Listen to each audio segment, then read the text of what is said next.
একটি গল্প।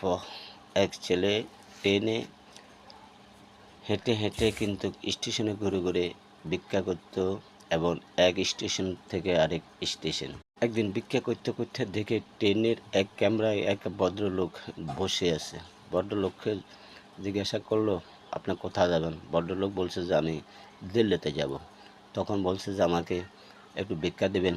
তখন কয়েকবার বলার পর ভদ্রলোক মারতেছে না। তখন ভদ্রলোক বলতেছে যে আমি যদি তোমাকে ভিক্ষা দিই তুমি আমাকে কি দিবে? ভদ্রলোক বলছে যে তুমি আমাকে কি দিবে? তখন ওই ছেলেটা বলছে যে বাবু, আমার কাছে তো দিবের মতো আপনাকে কিছু নেই। তখন ছেলেটা বলছে যে আপনাকে দিবের মতো আমার বা সামর্থ্য কি আছে? তখন ভদ্রলোক বলল, যদি তোমার কাছে কোনো সামর্থ্যই না থাকে তাহলে তুমি ভিক্ষা করো বন্ধ করো। ভদ্রলোকটা ওই সামনের স্টেশনে নেমে গেল। ওই ছেলেটা ওই স্টেশনে নেমে গেল। ছেলেটা